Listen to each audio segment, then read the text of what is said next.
Ustaz, saya ditawarkan menjadi ketua ERT, cuma saya dapat info dari warga ada kostan yang isinya wanita nakal, kos-kosan kali ya, yang isinya wanita nakal. Pertanyaannya, apakah saya ambil posisi tersebut karena saya takut pertanggungjawabannya nanti di akhirat. Saya sudah pernah menyampaikan di penutupan, kalau tidak salah yang lalu atau sebelum yang lalu, agar seluruh ikhwah dan akhwat, seluruh ikhwah bukan akhwat, seluruh ikhwah saya sarankan bila memiliki kesempatan untuk menjabat, menjabatlah, tapi dengan cara-cara yang benar, gitu kan? RT, RW, lurah, camat, ya, selanjutnya ke atas lah, ya. Sudah kemudian itu masuk ke bupati, wali kota, gubernur. Saya selalu sarankan silahkan, gitu kan? Malah saya mendukung ikhwah-ikhwah yang sudah faham sunnah untuk masuk, tapi dengan cara syar'i, bukan dengan cara ikut-ikutan pada hal-hal yang haram. Misal, Anda tiba-tiba disorotin oleh orang-orang sekitar kita untuk jadi RT. Bapak ini aja dia jadi RT, kita taunya orangnya bijaksana misalnya, gitu kan? Silahkan. Belum saatnya kasih pertanyaan. Nanti habis Isya. Ini pertanyaan yang lama nih. Masih banyak. Ditahan dulu, akhi. Jadi saya sarankan mengambil jabatan itu ya. Jangan ditinggalkan. Karena maslahatnya besar. Kecuali kalau kita ikut-ikutan, jor-joran pakai sogok dan segala ini jangan, nggak boleh, haram dalam agama, nggak perlu. Tapi kalau kita ditawarin menjadi kandidat dan memang kita tahu kita bisa layak untuk itu, kenapa tidak? Nggak ada masalah. Saya menanyakan kepada beberapa ulama di Saudi, mereka mengatakan kalau seandainya kau dicalonkan Khalid, silahkan. Tapi jangan kamu yang ribut-ributan untuk ikut-ikutan di situ sehingga terjadilah hal-hal yang tidak diinginkan. Dari kampanye-kampanye yang haram, dari hal-hal yang baru maksiat kepada Allah, sogok menyogok, tampilnya wanita yang akhirnya ikut-ikutan dan seterusnya, ini semua hal yang tidak boleh. Tapi kalau tidak, misal memang disorotin, ada salah satu ibu pengajian mengatakan kepada saya, suami saya diangkat jadi RT Ustaz, gitu kan. Lalu pas baru jadi RT, kemudian ada acara 17-an. Ini bagaimana Ustaz? Mengemas acaranya, gitu kan. Saya bilang, kemas secara syar'i. Jangan lagi ada acara, maaf, ini saya bukan merendahkan. Jangan lagi lomba kelereng, makan kerupuk. Apa manfaatnya makan kerupuk, gitu kan? Kalau mau makan kerupuk normal, beli makan enak, diikat tangan. Ini makan kerupuk setengah mati nggak bisa. Apa manfaatnya? Bukan prestasi, nggak ada sesuatu yang ilmiah di situ, nggak ada pahala di situ, ya. Dan tidak ada sesuatu yang bermanfaat. Coba lomba cerdas cermat lah, sesuatu yang bermanfaat. Itu saya melihat. Lomba kelereng itu untuk apa gitu ya. Subhanallah, coba cari hal-hal yang lebih bermanfaat lah, banyak hal gitu kan. Banyak hal yang bisa kita lakukan yang mudah-mudahan lebih bermanfaat. Mungkin kalau ada ikhwah-ikhwah yang sudah paham sunnah bisa mengadakan, kalau mayoritas muslim bisa mengadakan lomba hafalan Quran juz amma, mungkin lomba masak buat ibu-ibu saja dengan ibu-ibunya, mungkin bisa saja pembersihan lokasi dan banyak hal-hal yang positif yang bisa dilakukan lah. Dan mungkin lebih besar lagi, gongnya dakwah itu akan besar. Karena selama ini saya lihat dakwah sunnah ini hanya meratap di bawah, gitu kan. Dan tidak menjabat. Jadi pejabat-pejabat ini banyak yang belum tahu apa itu dakwah sunnah. Sayang sekali. Mereka tidak paham. Kalau mereka paham pasti mereka akan dukung, gitu kan. Ini hal-hal mendasar yang mesti diketahui. Mudah-mudahan ini bermanfaat insyaallah. Apa yang dimaksud dengan Murji'ah, Mu'tazilah atau sekte-sekte yang lain? Bagaimana bisa ada berbagai sekte tersebut dan bagaimana agar kita terhindar dari pemikiran dari sekte tersebut? Ini istilah-istilah ya, istilah-istilah. Murji'ah ini istilah kurang lebih yang dipakai kalau orang-orang yang mentakwilkan nama-nama dan sifat-sifat Allah lah, gitu kan? Lebih biasa dikatakan Murji'ah itu seperti orang yang menyebutkan atau menggambarkan kalau Allah punya fisik berarti fisiknya begini dan begitu. Itu kurang lebih istilahnya. Kalau Mu'tazilah orang yang menolak sama sekali, tidak ada yang diterima nama-nama dan sifat-sifat Allah. Dan bagi kelompok Mu'tazilah ini mereka menganggap pelaku dosa besar masuk neraka kekal. Jadi kalau orang pernah berzina, bagi faham Mu'tazilah ini kekal di neraka walaupun sudah taubat. Ini sekte-sekte yang lahir memang di tengah-tengah umat Islam yang pemahamannya ngawur ya. Tidak ada sebenarnya dalam agama Islam ini, semestinya dijauhi gitu. Karena kita sudah tahu dalam nama-nama dan sifat-sifat Allah, kita harusnya mengimani semua apa yang Allah Azza wa Jalla sebutkan tentang dirinya dalam kitabnya, juga disampaikan oleh Rasulnya Muhammad SAW, tanpa ada pengalian makna, tanpa ada penyerupaan, tanpa ada penolakan gitu kan, dan tanpa ada penolakan dan tanpa ada penyerupaan. Jadi tidak boleh ada tashbih, penyerupaan, tidak boleh ada ta'til, pembatalan, tidak boleh ada ta'wil, pengalihan makna, dan tidak boleh ada tahrif. Tahrif itu tadi mengubah makna, ta'wil itu mengalihkan makna, dan tahrif menghilangkan, ya, mengalihkan mengganti maknanya. Jadi contoh ta'wil itu tangan, Allah punya tangan, dikatakan Allah bukan punya tangan, itu namanya ditakwilkan. Kalau ditahrif itu memang diubah sama sekali, memang tidak ada tangan itu dan dialihkan secara 100% pada hal-hal yang memang jauh dari tafsiran yang ada. Allahu alam. Untuk menghindar tentunya saya sarankan sibuklah menuntut ilmu dan khusus hal-hal yang tidak difahami coba tanyakan baik-baik kepada para ustadz-ustadz yang sedang belajar, insya Allah akan diberikan penjelasan yang baik. Ustadz, bagaimana hukumnya memakai parfum bagi laki-laki? Boleh saja, silahkan, laki-laki halal. Bahkan walaupun kuat baunya boleh kalau laki-laki, sunnahnya begitu. Kata Nabi SAW, sebaik-baik parfum bagi laki-laki adalah yang keras, yang warnanya lembut, tidak terlalu terang tapi baunya keras. Dan sebaik-baik wangi bagi perempuan yang warnanya ada tetapi baunya tidak keras, disunnahkan. Nabi SAW paling gemar membubuhi minyak wangi dari kepala beliau sampai ke sekujur tubuh beliau SAW.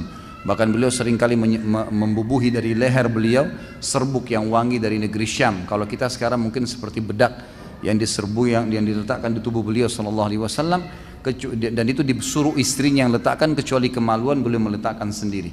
Ya kita sekarang mungkin kita memakai roll on, ya apa saja yang kira-kira yang bisa kita pakai untuk memberikan wanginya tubuh kita, itu boleh. Dan ingat, beda pahalanya antara orang yang menjaga tubuh yang Allah amanahkan ini dengan kebersihannya, kerapiannya. Kita kan tahu dalam Islam ada memotong kuku, ada memotong kumis, gitu kan, ada menyikat gigi, khitan, kan itu, mencukur bulu ketiak, mencukur bulu kemul, ada kerapian. Kita ada mandi wajib, mandi Jumat, mandi junub, mandi haid, mandi nifas. Kita ada hal-hal, ada wudu, ya, pensucian diri, baju, ya kita dianjurkan untuk membersihkan dari najis. Dalam Islam memang bersih, dan dikatakan innallaha jamilun yuhibbul jamal, Allah itu bersih, rapi, suci, dan suka juga kebersihan, kerapian dan kesucian, ya, jadi boleh, silakan Anda pakai. Ustaz, bagaimana cara meyakinkan sahabat saya bahwa merayakan ulang tahun itu haram, dan cara meyakinkan dia agar tidak isbal, karena menurut dia Islam tidak mengajarkan untuk cupu. Apa cupu itu? Hah? Curut? Allahu a'lam. Istilahnya Hasan nih. Baik. Masalah ulang tahun, kita tidak ada namanya istilah ulang tahun dalam Islam. Kalau ada pun ulang detik. Nah, kita per detiknya mengulangi hidup kita. Dari mana ulang tahun ini? Ini kebiasaan orang non muslim. Untuk apa? Gitu kan? Apa manfaatnya buat kita?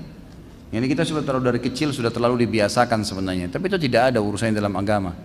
Ulang tahun itu bagi orang-orang non muslim, mereka merayakan, mereka pesta, mereka bahkan larinya ke masalah seks bebas, minuman keras, dan seterusnya lah, macam-macam yang mereka lakukan dengan ulang tahun itu. Ada yang memberikan hadiah ini, hadiah itu, ini semua tidak ada dalam Islam. Kita disuruh memberikan hadiah tanpa urusan dengan tahun itu. Ya, para ulama salaf bahkan mereka khawatir, ya, kalau umur mereka berlanjut sementara mereka tidak ada dalam kesolehan, ya. Dan memang mereka tahu bahwasanya mereka bisa meninggal seketika. Tanya begini, kalau saya tidak ulang tahun kenapa? Kalau tidak buat acara, kenapa kira-kira? Hah? Matanya rusak satu, tangannya putus, nggak ada apa-apa gitu. Dan ini masalahnya menyerupai orang-orang Nasrani. Kata Nabi SAW dalam hadis sahih, man tasyabaha biqaumin fahuwa minhum. Siapa yang menyerupai satu kaum maka dia akan seperti mereka. Kalau masalah isbal sudah panjang lebar saya jelaskan, ya. Bisa diikuti dosa besar yang ke berapa? 40, 50-an ya. 52 kalau tidak salah, itu tentang isbal. Bisa kembali ke situ di YouTube, insya Allah diberikan saja. Mudah-mudahan tugas kita ikhtiar. Berikan saja dia supaya dia lihat cuplikannya. Mungkin Anda bisa, kalau ada keterampilan bisa dari 2 jam atau 1 jam lebih materi itu bisa diambil, dipangkas dari dalilnya saja, kemudian diberikan kepada dia. Selebihnya terserah. Ya, tidak perlu kita paksakan karena hidayah di tangan Allah Subhanahu wa taala. Saya pernah mendengar statement yang berisi yang memasukkan ke surga dan ke neraka adalah amalan kita sendiri. Di manakah kedudukan pahala yang kita yang kita peroleh dari orang lain, misalnya pahala memberikan makan dan minum orang yang berbuka puasa. Bahkan dalam hadis bukan begitu, kita masuk surga dengan rahmat Allah. Enggak pernah ada dalil yang menjelaskan kita masuk dengan amal kita. Dari mana ini? Saya punya dalil hadis Bukhari. Kata Nabi SAW dalam hadis sahih, bahwasanya ada seseorang dari Bani Israel menyembah Allah 500 tahun. Menyembah Allah 500 tahun, dan orang ini tinggal di pulau. Ibadahnya luar biasa. 500 tahun ibadah terus. Maka pada saat dia meninggal, Allah SWT berkata padanya, masukkan hambaku ini ke dalam surga dengan rahmatku. Lalu dia ngewel, dia mengatakan, ya, amal saya ya Allah. Kata Allah, dengan rahmatku. Kedua kali dia ulangi lagi, amalku ya Allah. Allah ucapkan yang ketiga kali, dengan rahmatku. Dia ngewel lagi, lalu amalku ya Allah. Kata Allah SWT kepada para malaikat, coba timbang nikmat matanya orang ini dengan amal yang dia kerjakan 500 tahun. Kan mata juga dipakai 500 tahun. Coba timbang, ternyata waktu ditaruh nikmat mata di timbangan dan amalnya di timbangan, semua amalnya terlempar karena nikmat mata saja. Belum nikmat lisannya, belum nikmat pendengarannya, belum nikmat otot-ototnya, tulang-tulangnya dan segala macam lah, gitu kan. Jadi memang orang masuk dengan rahmat Allah. Dan dalam hadis yang lain kata Nabi SAW, semua kalian akan masuk ke dalam surga dengan rahmat Allah. Maka kata Nabi, kata para sahabat, ya Rasulullah, Anda juga? Kata Nabi SAW, saya juga akan masuk dengan rahmat Allah SWT. Jadi memang tidak ada dengan amal kita sendiri. Berapa amal kita mau dibandingkan dengan mendapatkan surga, coba? Nggak berimbang, gitu kan? Tidak ada sama sekali amal yang kita kerjakan. Coba hitung deh, kalau ada orang umurnya 65 tahun, 65 tahun umurnya, anggap dia balik umur 15 tahun, ya. Berarti sudah sisa 50 tahun kan? Karena 15 tahun itu masa dia main-main lah, ya. Masih banyak, belum dihitung, belum ada taklif, belum ada beban hukum. 50 tahun, baik, 50 tahun ini ada, kalau dia tidur sehari 8 jam, 8 jam sehari dia tidur, itu kalau tidak salah saya pernah hitung, dikali 65 tahun terus dibagi jumlah harinya, itu keluar kalau nggak salah sekitar 20 tahun. Jadi kalau kita tidur 8 jam per hari, umur 65 tahun, itu akan keluar 20 tahun habis dipakai tidur. Berarti dari 50 tahun sisa 30 tahun. Orang bekerja sehari 8 jam, dipakai sibuk dengan urusan dunianya. 8 jam per hari, kalau kali juga sama tadi, 20 tahun hilang lagi untuk bekerja. Dari 30 tahun sisa 10 tahun, gitu kan.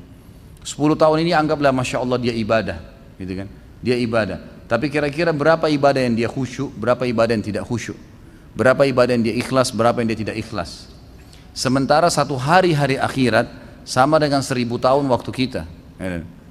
Berapa banyak amal kira-kira yang kita lakukan? Mana bisa berimbang dengan mau masuk surga?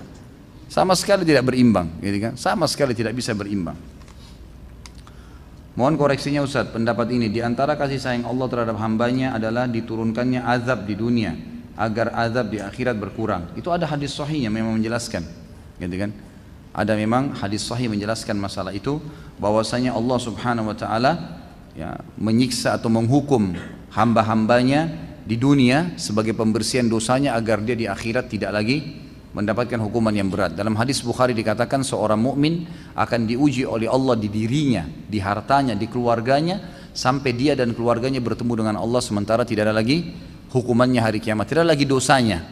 Jadi memang begitu pembersihan. Setiap dosa akan ada konsekuensi pembersihan. Ya, maka seperti itulah kurang lebih gambarannya. Ada hadis yang menyebutkannya. Sudah masuk waktu? Masya Allah berkah nih waktunya, banyak pertanyaan bisa dijawab. Ana mau tanya tentang niat. Apakah niat itu seperti bentuk suatu janji kita dengan Allah Ta'ala? Misal kita niat sekarang untuk sholat malam nanti, apakah kita sudah terikat janji dengan Allah? Bagaimana jika sholat malamnya nggak jadi? Apakah kita berdosa seperti dosa orang yang melanggar janji? Tentu saja tidak bisa digabungkan, tidak bisa disatukan antara niat sama janji, beda. Niat adalah sebuah amalan sendiri, janji adalah amalan tersendiri.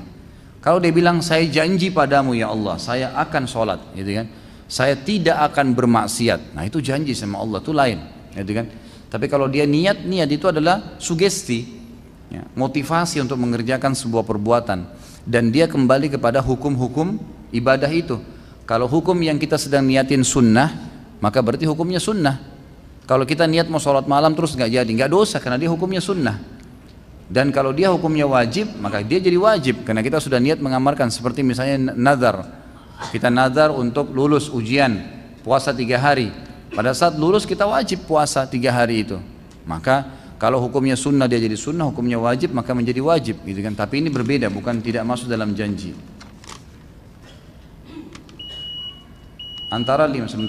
Antara sholat 5 waktu mana yang paling besar pahalanya? Apakah sama semua pahalanya? Sholat asar yang saya tahu, yang disepakati ulama sholat asar.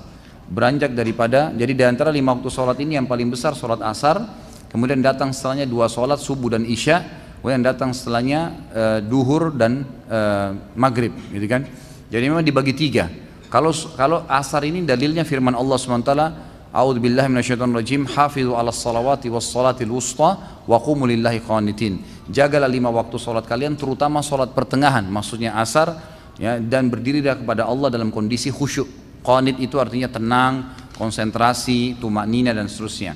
Kemudian datang subuh dan isya, sesuai dengan sabda Nabi SAW, siapa yang salat isya berjamaah maka pahalanya sama dengan mendirikan setengah malam, dan siapa yang salat subuh berjamaah, maksudnya di masjid di sini, maka dia akan mendapatkan, ya, tapi dia seakan-akan mendirikan setengah malam yang tersisa. Jadi seperti semalam suntuk. Dan kata Nabi SAW, kalau seandainya orang mengetahui apa yang tersembunyi di sholat subuh dan sholat isya, maka mereka akan mendatangi walaupun merangkak.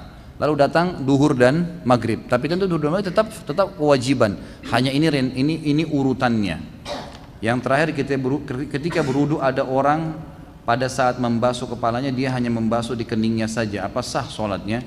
Setahu saya sah saja, karena membasuh kepala bagian daripada sunnah, ya, bagian daripada sunnah. Yang merupakan rukun wudu itu adalah wajah dan tangan sampai siku. Sebagaimana kalau kita tayammum, ya, yang lainnya sifatnya itu sunnah muakkadah yang lebih kuat dari pendapat para jumhur ulama. Insya Allah kita lanjutkan sebentar lagi. Jika kita mempunyai usaha catering, kemudian tetangga kita yang non muslim memesan catering ke kita untuk perayaan agamanya, apakah boleh Ustaz Anda terima pesanan untuk suatu perayaan agama lain? Tentu tidak boleh. Tidak boleh kita mendukung apapun yang berhubungan dengan acara ibadah orang non muslim, itu secara mutlak. Karena ada hadis Nabi SAW diriwayatkan Imam Ahmad yang berbunyi, kalau ahli kitab sedang beribadah maka jauhilah, karena laknat Allah sedang turun pada mereka. Hadisnya begitu. Jadi memang kita dianjurkan untuk menjauhi tempat ibadahnya, acara-acaranya, dan tidak boleh terlibat dalam apapun yang berhubungan dengan dukungannya, baik makanannya, minumannya, sumbangan duit untuk pembangunan tempat ibadahnya, semua tidak dibolehkan. Ya, jadi ini memang saran saya dijauhi, dan insya Allah ada rezeki dari sumber yang lain, cari yang halal. Ketika kita menghadiri majelis ilmu yang seperti ini dan diupload ke YouTube, apakah kita yang hadir dapat pahala jariahnya Ustaz? Atau hanya Ustaz saja dan tim kameramennya? Ya cuma saya lah. Anda kan sudah hadir dapat pahala. Tapi yang bertanya insya Allah dapat. Kalau yang hadir saya nggak punya dalil dapat pahala. Dapat pahala majelis ilmu iya, gitu kan? Tapi kalau yang bertanya insya Allah dapat, karena orang lain jadi faham gara-gara dia gitu. Kalau mau bergabung jadi tim, itu ada teman-teman sama Pak Diarto. Apakah faktor utama manusia melakukan dosa adalah karena godaan dan hasutan syaitan? Iya, itu faktor utamanya. Jadi memang syaitan yang menggodanya. Umumnya begitu ya. Jadi syaitan, dan ini memang sudah disebutkan dalam banyak ayat Al-Quran dan juga penjelasan Nabi SAW. Kalau syaitan yang menyesatkan manusia, apakah tanpa ada godaan syaitan manusia masih berpotensi melakukan dosa? Ada, tapi kecil. Ada jiwa yang ammaratum bisu. Dalam diri kita ada potensi. Potensi ini berbuat kebaikan, berbuat keburukan, ada potensi itu. Nah sama syaitan, potensi berbuat buruk ini ditunggangin terus. Kecenderungan untuk interaksi dengan yang haram, mendengar yang haram, ada kecenderungan. Kan sudah pernah saya bilang, perbuatan dosa itu saja ada kenikmatannya, kan gitu. Jadi orang masuk di karaoke nyanyi-nyanyi, orang kumpul-kumpul, orang mabuk, ada kenikmatannya itu, bukan tidak ada kenikmatannya, gitu kan? Allah mengatakan tentang khamar dalam Al-Quran, a'udzubillahi minasyaitonirrajim, yas'alunaka 'anil khamri wal maisir qul fihima itsmun kabir wa manafi'u linnas. Ditanyakan kepada Muhammad tentang khamar dan judi, katakan ada dosanya dan ada juga manfaatnya buat orang. Ada hiburannya di situ, ada kenikmatannya. Tapi Allah mengatakan wa itsmuhuma akbar min naf'ihima. Tapi dosanya lebih berat daripada kenikmatannya. Maka sebaiknya dijauhi. Jadi kan sebaiknya dijauhi. Jadi memang ada di situ, ada jiwa kita ini ada kecenderungan dan oleh syaitan ditunggangi kecenderungan tersebut.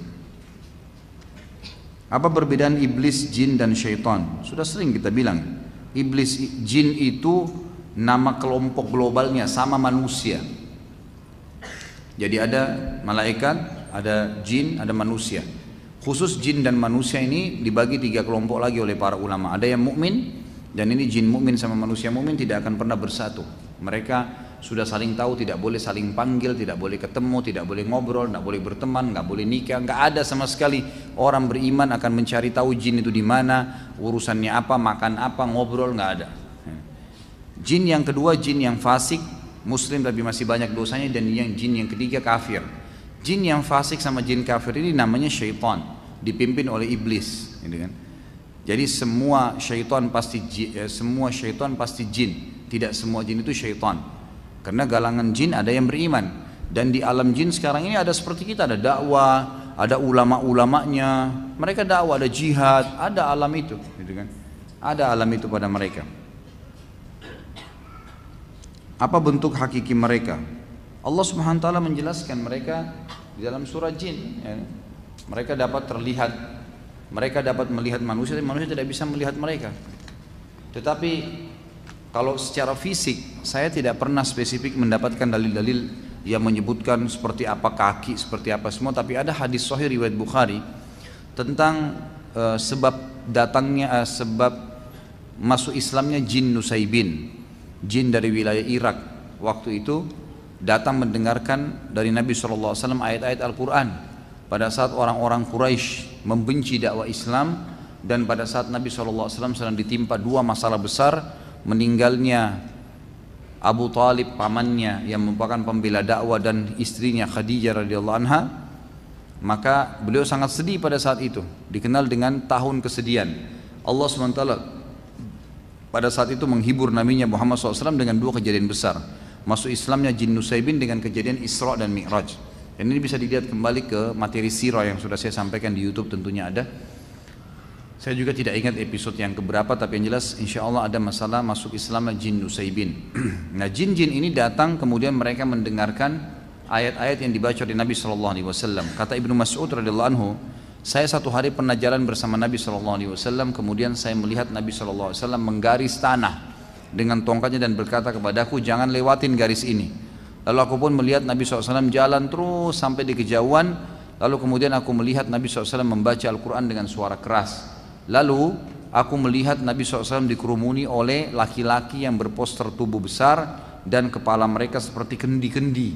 Begitu kata Ibnu Mas'ud radhiyallahu anhu, menceritakan tentang jin-jin yang datang yang mengurumuni Nabi SAW. Saya pun segera ingin membantunya, tetapi Nabi SAW memberikan isyarat dari jauh untuk tidak mendekat, untuk tidak ikut campur gitu. Maka saya melihat Nabi SAW mengatur mereka dengan tongkatnya, lalu memperdengarkan kepada mereka ayat-ayat Al-Quran, lalu mereka pun bubar setelah itu. Tentu ini ada bahasa sendiri, Anda bisa kembali kepada surah Jin yang menjelaskan masalah itu. Saya baru mengenal sunnah dari teman saya, tapi saya masih sedikit ragu tentang sunnah. Tolong berikan penjelasan tentang sunnah agar saya tidak ragu. Sunnah istilah yang diambil dari perilaku, perkataan, perbuatan dan juga persetujuan dari Nabi SAW dan juga para sahabat. Ini namanya sunnah. Jadi ada perbedaan antara sunnah dengan hadis. Kalau hadis itu khusus perkataan, perbuatan, persetujuan Nabi SAW. Tapi kalau sunnah lebih global, perkataan, perbuatan, persetujuan Nabi SAW dan para sahabat, gitu kan? Jadi sahabat pun perilakunya disebutkan sebagai sunnah, disebutkan sebagai sunnah. Dan Dan ini sesuai dengan hadis Nabi SAW, hadis Irbad yang masyhur, alaikum bisunnati wa sunnatul khulafa rasyidin mahdiyyin min ba'di. Berpegang teguhlah pada sunnahku dan sunnah khulafa rasyidin setelahku. Jadi sunnah Abu Bakar, Umar, Uthman dan Ali radhiyallahu anhum disebutkan juga dengan sunnah, gitu kan? Nah, di sini siapapun yang mengikuti Nabi SAW dan para sahabat dikatakan orang yang mengikuti sunnah, orang yang mengikuti sunnah. Dan umumnya kalau mereka rame-rame dikatakan ahlus sunnah wal jamaah, gitu kan? Artinya orang yang mengikuti sunnah Nabi dan mereka bersatu di situ.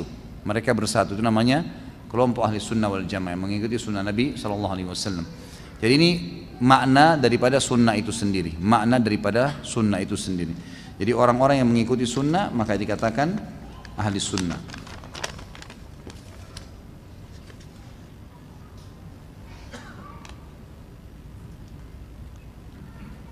Ini saya jangan dipanggil syekh, nggak usah lah.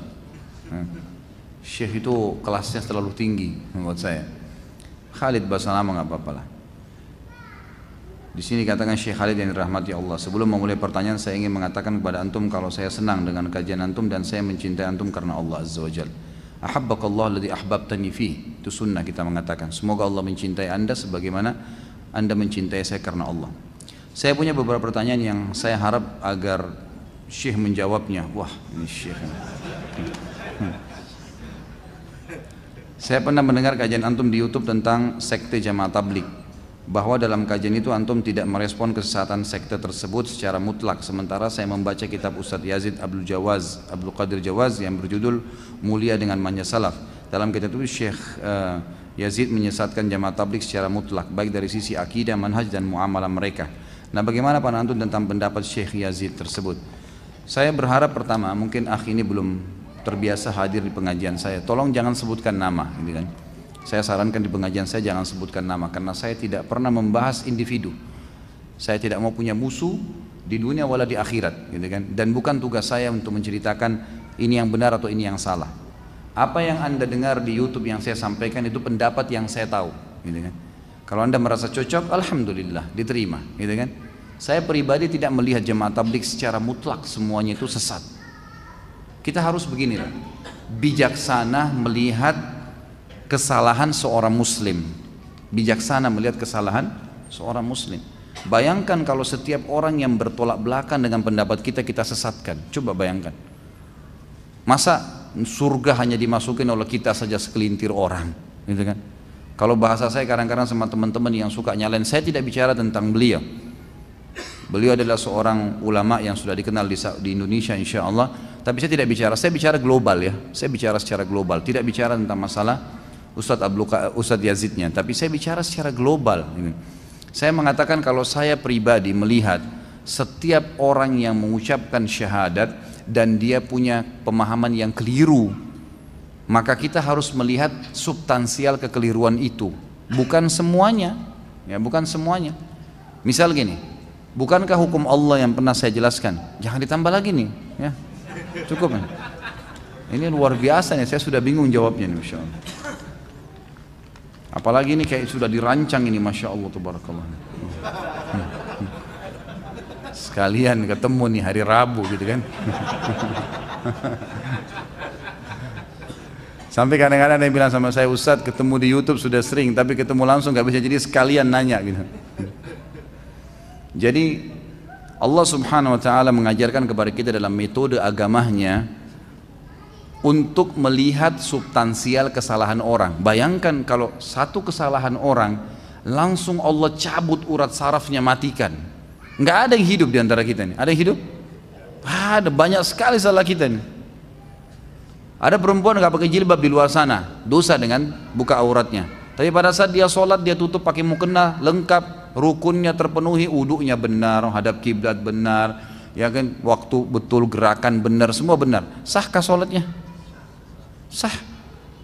Dia dosa dengan tidak pakai jilbabnya, tapi sah sholatnya. Artinya apa? Perhatikan, Allah mengajarkan kita menilai secara substansial, gitu kan? Kalau ada kesalahan seseorang, pasangan suami istri salah, kata Nabi SAW, tidak semestinya seorang mukmin laki-laki membenci istrinya semuanya. Karena kalau dia benci satu sifat, ada sifat yang lain. Memang begitu. Jadi kita harus bijaksana melihat, ini pendapat saya pribadi, saya selalu begitu. Makanya saya alhamdulillah dipanggil di kelompok ini ceramah, saya datang ceramah. Di kelompok ini saya datang ceramah. Bukan saya dukung pendapat mereka, bukan. Tapi saya jelaskan, yang menurut saya salah saya jelaskan. Tapi tidak semua saya salahkan. Apa yang sudah sesuai dengan sunnah ya saya diami, gitu kan? Karena orang nggak bisa terima kalau semuanya disalahkan. Iya nggak? Sekarang jamaah tabligh, pada saat mereka sholat berjamaah di masjid, salah? Sesuai dengan sunnah nggak? Sunnah Nabi SAW, iya kan? Azan ke masjid, sholat, ngajak orang ke masjid, perbuatan baik nggak? Baik. Loh kenapa kita nggak nilai itu? Kalau saya pribadi ini nilai plus. Ya, gitu.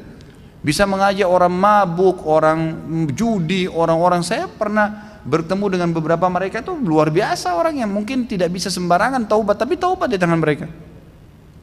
Masuk ke masjid, ini perbuatan positif.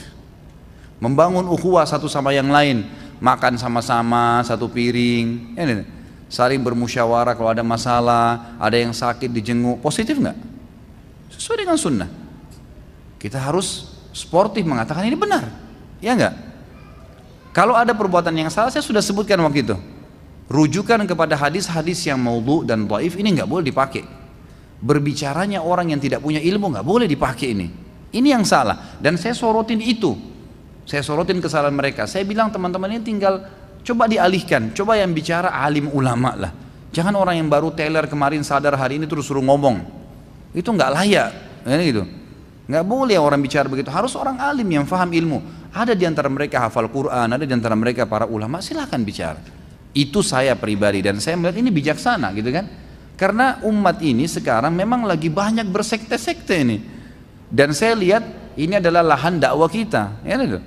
Bagaimana kita mendakwai mereka? Apa yang benar kita dukung, apa yang salah, ya. Masya Allah. Udah stop.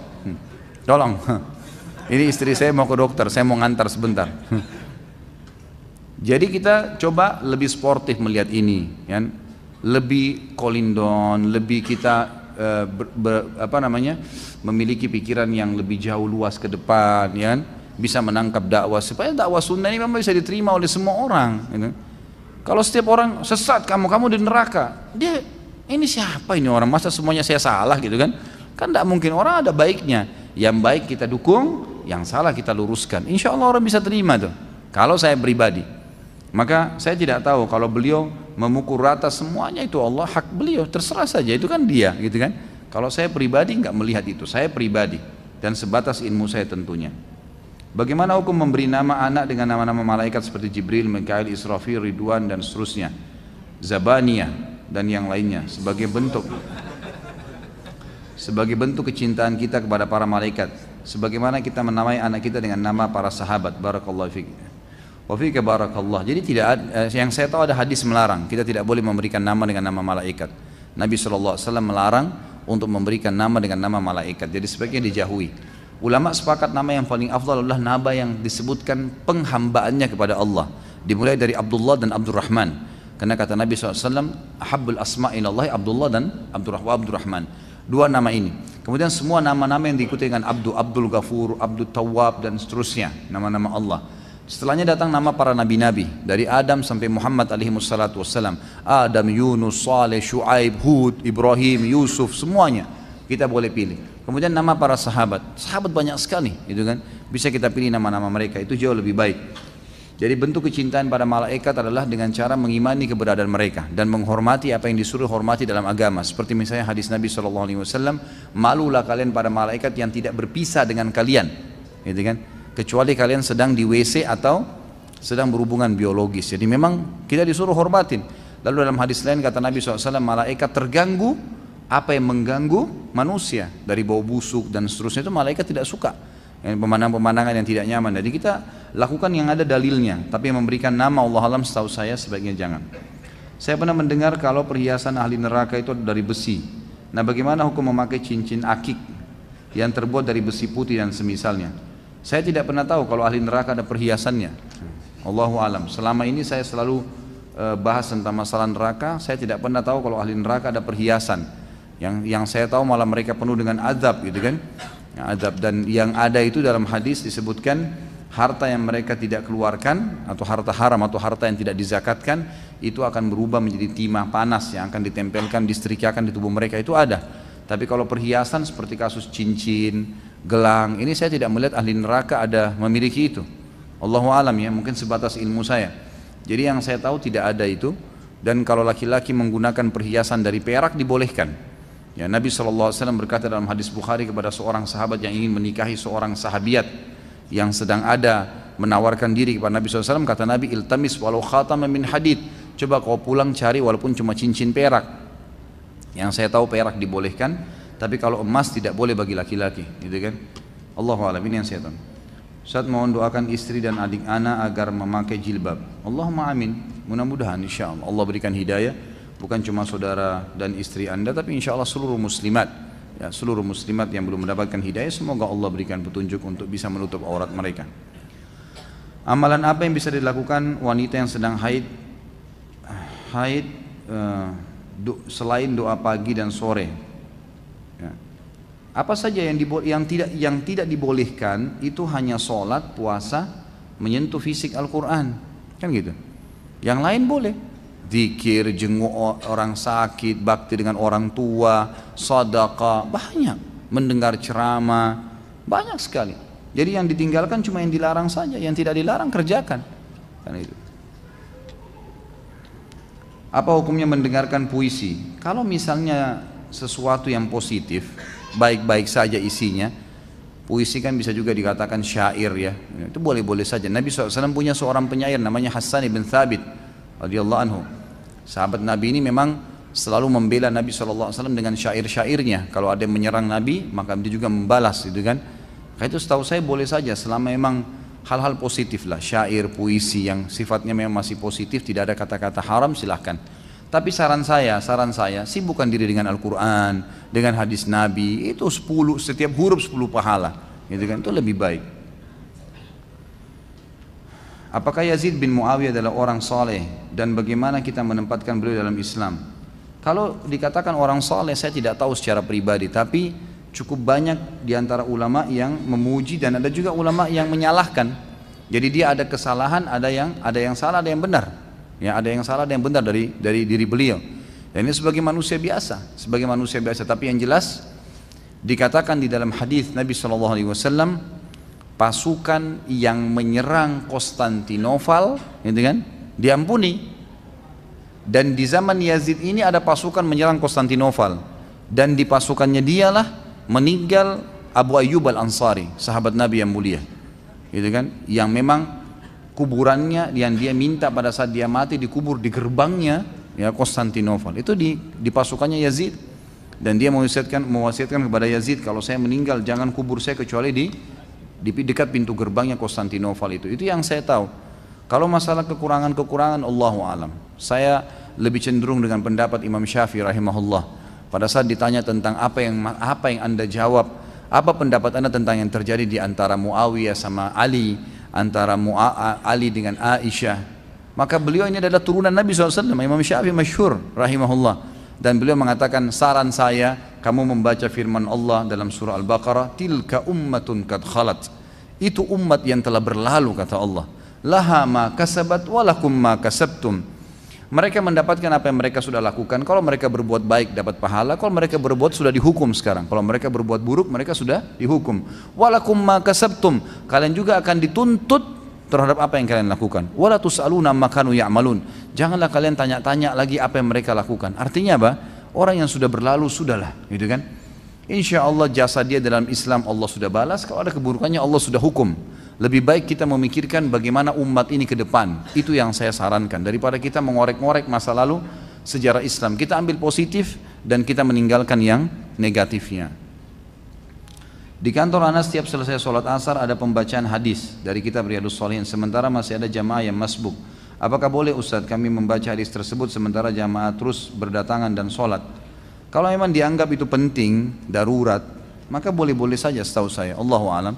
Setahu saya boleh-boleh saja, dan saya saran saya supaya kalau bisa ya, seperti masjid kita ini atau tempat-tempat yang lain, kalau ada taklim seperti ini, mungkin teman-teman panitia bisa memberikan teman-teman kita yang terlambat tempat ya, mungkin di sisi masjid dikasih karpet khusus ditulis untuk orang yang masbuk, sehingga mereka tidak terganggu, juga jemaah taklim tidak terganggu kan. Itu lebih positif dan lebih di tengah ya, lebih adil istilahnya. Daripada di sini saya teriak-teriak, nah sana juga imamnya juga baca ayat yang keras, akhirnya seperti orang yang berantem gitu. Jadi lebih baik diatur seperti itu. Kalau antum melihat membaca Riyadhus Shalihin ini penting karena itu adalah ilmu, dan kalau tidak seperti itu maka mungkin orang-orang tidak akan menuntut ilmu, maka boleh dibacakan, tidak ada masalah, gitu kan. Dan saya sarankan orang-orang yang terlambat masbuk sholat, coba cari sisi masjid yang tidak mengganggu orang, karena kalau kita masuk dalam masjid, misal akhirnya nyerobot ke orang-orang yang masih duduk berzikir, mungkin mereka masih berzikir, mereka masih mengejar fadilah doa malaikat. Karena orang yang tidak berdiri dari musallahnya, tidak berbicara dengan orang di sebelahnya, tidak membatalkan wudunya, malaikat kan terus mendoakan dia. Makanya ada orang duduk menunggu berzikir. Orang yang masbuk harus mengerti, karena dia terlambat ya dia cari tempat, posisi yang mungkin lebih tidak mengganggu dia dan tidak mengganggu jemaah yang lain. Ini saran saya, Allahu a'lam. Apa perbedaan antara qat'i sama dhanni? Qat'i itu sesuatu yang sudah tidak ada lagi keraguan di dalamnya. Kalau dhanni masih perkiraan, gitu kan? Ayat-ayat qat'i sesuatu yang berbicara langsung to the point kepada hukum. Aqimus shalah wa atuz zakah. Dirikan salat dan tunaikan zakat. Qat'i, jelas.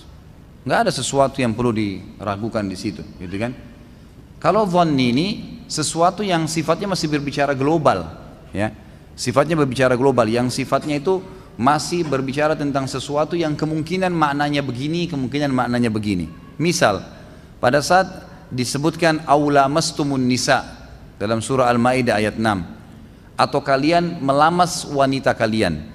Ini yang menyebab ulama mengatakan secara makna ini dhanni, gitu kan? Orang masih ini menyentuh biasakah batal wudu atau menyentuh dengan syahwat? Maka Imam Syafi'i mengatakan menyentuh wanita yang boleh dinikahi termasuk istri walaupun sudah jadi istri, syahwat atau tidak batal wudunya, karena Allah bilang aw lamassumun nisa.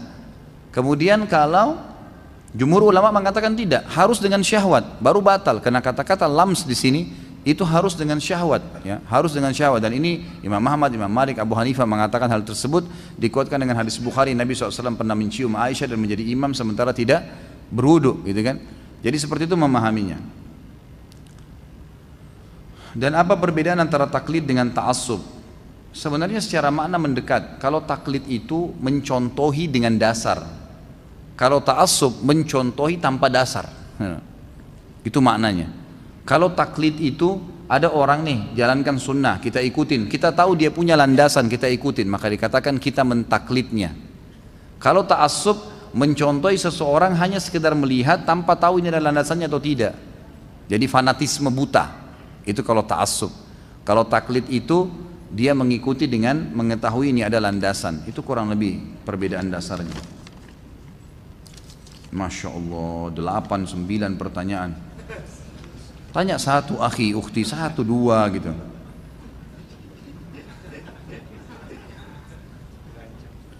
Apa ada ilmu kias dalam dalil Al-Quran dan hadis? Apa yang dimaksud dengan kias? Kias itu sebenarnya perumpamaan, gitu kan? Perumpamaan yang diambil dari ayat atau hadis Nabi SAW. Jadi dikiaskan, ya, dikiaskan. Jadi seperti diperumpamakan, ya, dihubungkan. Seperti misalnya pengharaman rokok, gitu kan? Karena banyaknya mudaratnya dikiaskan dari pengharaman khamr, ya. Diambil dari ayat-ayat yang mengharamkan minuman keras, karena nggak ada rokok disebut dalam Al-Quran, tapi dilihat ternyata khamr diharamkan karena kenapa? Mudaratnya lebih baik daripada manfaatnya, maka dikiaskanlah pengharaman rokok ke khamr itu. Seperti itu. Jadi pengkiasan maksudnya adalah pengambilan hukum yang diperumpamaan dengan hukum yang sudah jelas. Dalam kondisi seperti apakah istri saya boleh pergi safar tanpa ada mahram? Tentu kalau antum bisa temenin, gitu kan? Ditemenin istri itu. Kecuali darurat sekali. Dan ini harus keluar kota, safar, jarak safar.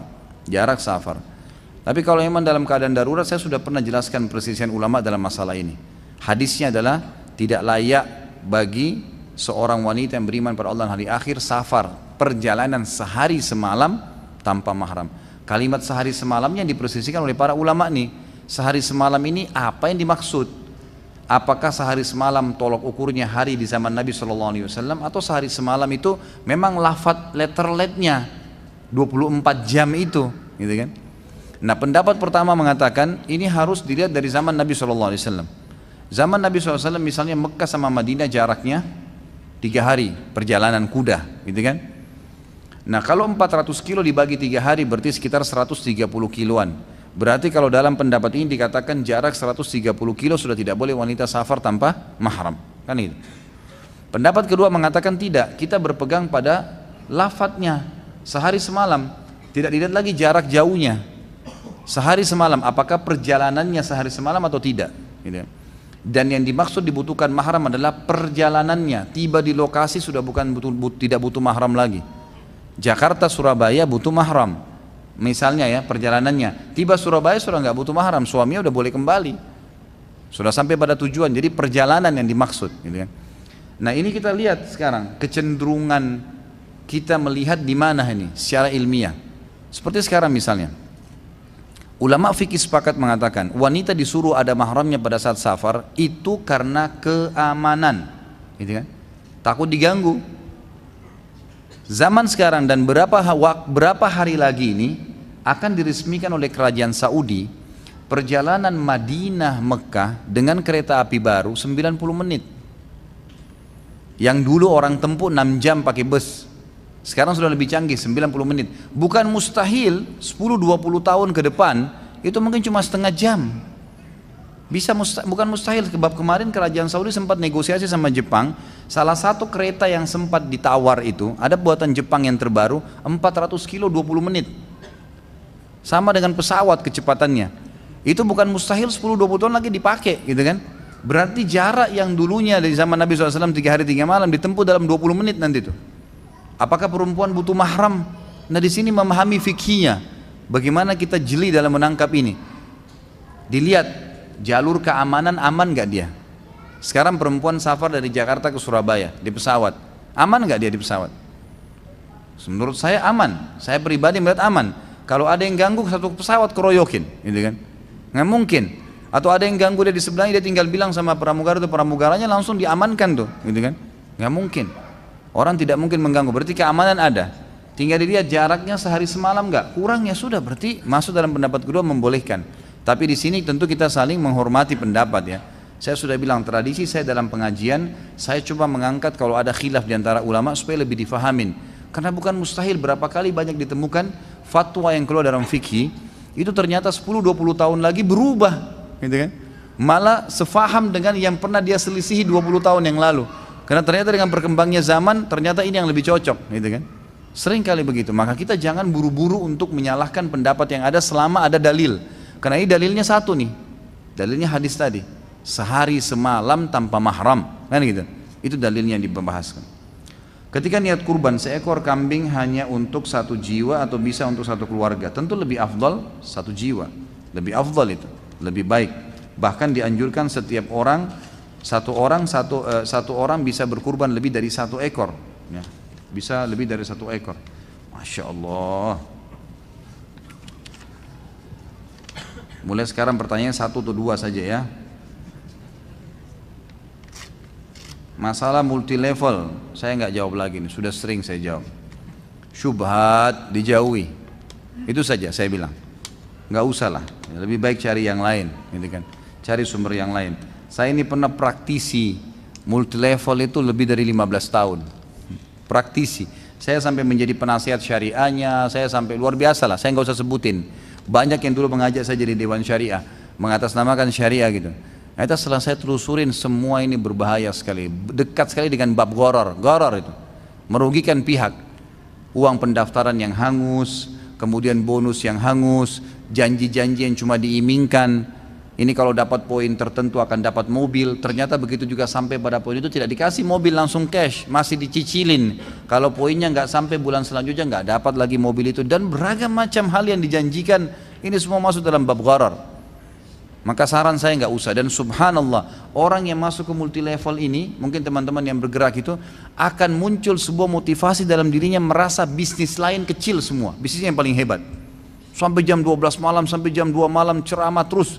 Kalau dia ceramah, bukan ceramah ini ya, maksudnya bisnis, marketingkan terus. Kalau dia ceramah itu sudah berapa banyak orang yang masuk Islam tuh. Ini hanya jual sabun satu, luar biasa sampai jam 2 malam, ini bagaimana nih? Hah? Ini hati-hati, kalau menurut saya lebih baik jangan, dijauhi. Mohon maaf, apa Pak Ustadz? Apa ini? Jadi membuat, saya nggak bisa baca ini. Oh, franchise. Dan bagaimana cara bergabung? Ini off the record. Cara di belakang. Boleh insya Allah. Rencana begitu, tapi belum lagi sementara diprogramkan. Ya. Kalau ada insya Allah saya beritakan. Saya nggak pernah pelit. Selalu saya beritain kalau ada yang baru-baru. Bagaimana sikap kita bila imam membaca kunut untuk sholat subuh? Ini sudah berapa kali ditanya. Ikut saja nggak apa-apa. Insya Allah niatkan dengan kunut nazilah kan gitu. Karena orang kunut juga itu khilaf diantara ulama tentang masalah ya boleh atau tidaknya. Karena ada hadis yang dipegangi. Karena banyaknya hadis juga itu tidak disalahkan pada saat Imam Syafi'i rahimahullah mengatakan itu dikerjakan. Apakah bacaan salam dalam tahiyat itu dialog antara Nabi SAW kepada malaikat? Apakah riwayat ini terjadi pada saat Nabi Isra Mi'raj? Saya nggak tahu nih. Apa yang dimaksud di sini saya belum mengerti. Tapi yang jelas bacaan tahiyat sama dengan bacaan-bacaan yang lainnya. Itu memang diperintahkan Allah SWT melalui Jibril kepada Nabi Muhammad SAW untuk dibaca. Ustaz, orang Islam atau Muslim pasti semua masuk surga. Bila dosa-dosa yang sudah diazab di neraka, bagaimana dengan Muslim yang mengubah kodratnya seperti waria, gay, lesbi? Apakah mereka setelah masuk neraka akan dimasukkan ke surga juga? Setahu saya iya, akan masuk surga juga insya Allah. Walaupun mereka mengubah ciptaan Allah berarti dosa besar kan? Selama mereka tidak melakukan perbuatan kufur, itu tidak sampai pada kufur, tapi keluar dari kodratnya. Itu perbuatan dosa-dosa besar, lesbian, homoseksual dan seterusnya ini adalah sama dengan zina, perbuatan dosa besar dihukum. Tapi Allahu alam bagaimana siksaannya nih, luar biasa dahsyatnya, kita nggak tahu. Saya pernah berikan gambaran ambil korek gas, bakar aja jari sendiri. 5-10 detik sudah memar, 1 menit matang tangan kita. Gimana kalau satu badan dibakar? Bagaimana kalau 1 hari di akhirat 1000 tahun waktu dunia? Berat, gitu kan? Ya mereka disiksa dulu tentunya. Akan keluar semua orang dari neraka yang dalam hatinya ada tertinggal seperti biji sawi dari la ilaha illallah. Itu hadis sahih. Sampai sebagian ulama mengatakan kalimat la ilaha illallah adalah kalimat penyelamat yang luar biasa. Apa kiat-kiat supaya harta itu menjadi berkah? Rajin bersyukur, sedekahkan, gitu kan? Kemudian ya, ikutkan dengan menikmatin yang halal dan meninggalkan yang haram. Dan saya sarankan penyanyi insya Allah, masya Allah. Ini satu lipat begini ada 10 kertas. Baik, kita tunda dulu yang ini. Supaya tahu nanti ke depannya yang saya baca yang kecil-kecil dulu ya. Kapan kita mengangkat jari telunjuk pada saat tahiyat? Ulama berselisih pendapat tentang masalah dari awal atau di syahadatnya. Dan dua-dua punya dalil. Dua-dua memiliki dalil bahwasanya Nabi SAW mengangkat jari di tasyahud. Begitu hadisnya. Tinggal ulama berselisih ini kapan yang dimaksud? Di awalkah? Atau pada saat tahiyat? Pada saat mengucapkan syahadat gitu kan? Ini khilaf antara ulama, tapi hadisnya mereka kembali kepada satu hadis. Menurut saya tidak usah dipermasalahkan insya Allah itu. Saya pernah punya HP BlackBerry hasil nemu Ustaz. Ketika itu ayah saya yang menjumpai dan langsung mematikan HP-nya dan saya pakai HP itu hingga rusak Ustaz. Saya ingin kembalikan HP sudah rusak, apakah bisa? Nah ini saya baca apa adanya ya. Apakah bisa saya sedekah seharga HP itu dan saya niatkan untuk orang tersebut? Ya tentu saja ini semoga Allah berikan hidayah dan mengampuni ayah anda ya. Perbuatan yang salah itu mencuri namanya. Mengambil HP langsung mematikan berarti sudah niat tidak benar. Walaupun niatnya memberikan kepada anak, ini perilaku yang salah, ini dulu berdosa. Ya, harus diingatkan kepada ayah kalau itu perbuatan yang salah. Anda sendiri kalau ayah anda tahu di mana tempat dulu ditemukan atau tahu kira-kira pemiliknya, siapa tahu, maka dikembalikan. Kalau enggak maka boleh disedekahkan dengan nilai harga BlackBerry itu. Allahu a'lam. Ustaz, anak baru lulus kuliah sudah hampir 1 tahun belum dapat kerja. Anak rencana mau kerja sebagai pramugara. Apakah tidak apa-apa anak potong jenggot sampai klimis? Dan apabila maskapai itu menyediakan wine atau alkohol tidak apa-apa? Dan apabila anak kerja di kantor atau pertokoan yang diharuskan dipotong dan membersihkan jenggot, apakah dibolehkan karena udzur tersebut? Cobalah cari pekerjaan yang tidak melanggar sunnah ya. Saran saya itu. Jadi subhanallah banyak sekali ikhwah justru pada saat mereka bekerja dan mereka terganggu dengan larangan-larangan seperti ini, mereka malah mau keluar. Ini Anda terbalik sekarang. Mau kerja dengan mengorbankan jenggot kan itu. Orang lain enggak. Dia pelihara jenggot setelah bekerja, lalu tinggalkan kerjaan justru karena disuruh potong. Ini saya lihat unsur timbal balik yang semestinya tidak terjadi ya. Mestinya Anda mumpung belum bekerja, coba cari pekerjaan yang memang tidak melanggar sunnah Nabi. Ini lebih baik, Allahu a'lam. Karena saya sudah pernah jelaskan, jauh lebih baik kalau kita maksimal dalam mengerjakan ibadah, jauh lebih baik. Dosa itu, pelanggaran agama itu, seperti tembok rumah yang jebol, masuk angin dingin. Mana yang lebih efektif? Kita pakai selimut atau kita tutup lubangnya? Hah? Masih hidup gak ini? Pakai selimut atau tutup lubangnya? Nah itu yang penting. Banyak teman-teman dia cuma pakai selimut, kan itu? Faham bahasanya ya? Jadi dia cuma pakai selimut sehingga setiap saat masih tetap kena angin. Jadi setiap temannya ngomong terpengaruh lagi, sedikit tersingkap selimutnya dingin lagi. Masalahnya masih terbuka nih, masih masuk angin-angin. Ini tempat kerja, fasilitas, tutup pintu maksiat, selesai. Rezeki Allah yang kasih. Saya sarankan teman yang bertanya tadi, coba nonton ceramah saya di YouTube masalah rezeki. Itu sudah cukup banyak teman-teman yang upload di YouTube terakhir, termasuk Tablik Akbar di Solo, kemudian juga Tablik Akbar kemarin di Aceh dan seterusnya. Mereka shooting dan mereka upload tuh, bisa diangkat. Saudaraku, ini adalah rahasia rezekimu, bisa dilihat maksud saya. Maka insya Allah itu akan ada jawaban-jawaban yang bisa lebih memotivasi Anda untuk hati-hati. Insya Allah rezeki sudah Allah tentukan, tidak usah khawatir. Bolehkah menghindari komunikasi dengan banyak orang? Contoh mematikan HP dengan niat ingin menyendiri untuk memperbaiki diri. Boleh saja. Tapi ada hadis Nabi SAW. Tentu kalau Anda menghindar dari orang-orang yang buruk itu positif. Tapi kalau menghindar, mematikan untuk tidak bekerja, tidak beraktivitas, ini tidak benar. Karena Nabi SAW mengatakan manusia yang baik adalah manusia yang berbaur dengan manusia yang lainnya. Itu manusia yang baik, berbaur memang. Dia sabar dengan cobaan yang datang dari mereka, dia sabar dengan godaan-godaannya, itu pahalanya lebih besar. Karena sabar terhadap godaan maksiat itu pahala sendiri ya. Pahala sendiri itu.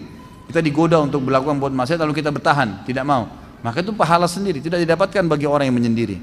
Tapi kalau Anda untuk bermuhasabah, mau hafal Quran dulu, saya mau matikan, saya cuma nyalakan di waktu tertentu jam sekian sampai jam sekian, itu boleh saja, mengatur, itu malah bagi.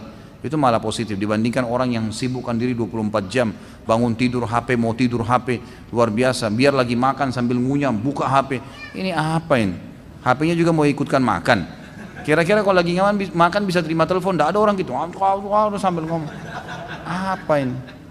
Makan dulu selesaikan baru telepon gitu kan, sudah kelebihan luar biasa. Kita diwajibkan menyantuni anak yatim. Bagaimana cara kita menyantuni anak yatim?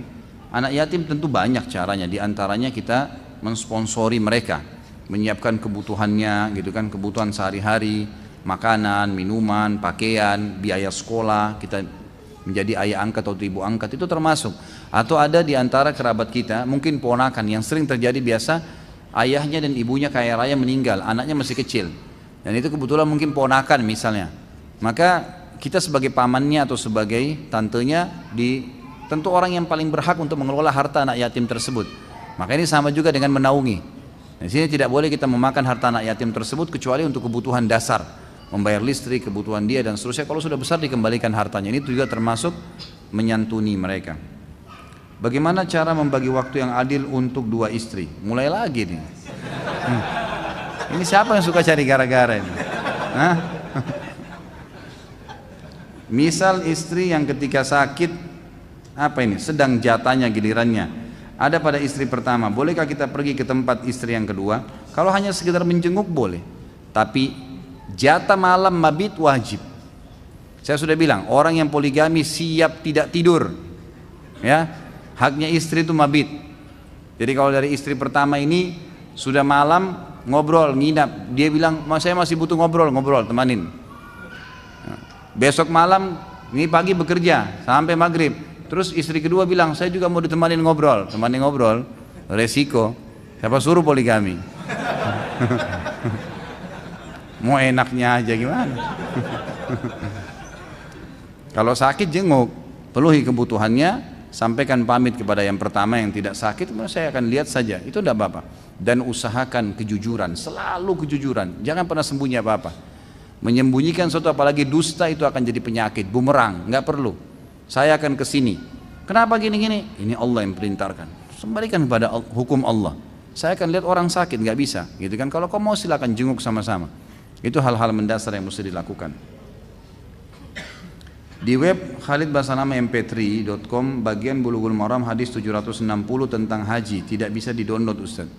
Nah ini ke Pak Diarto nanti ya. Masalah MP3 silakan kembali ke beliau. Ini yang mana saya mau baca nih.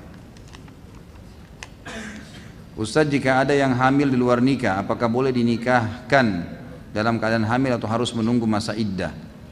Tidak ada masa iddah bagi orang berzina.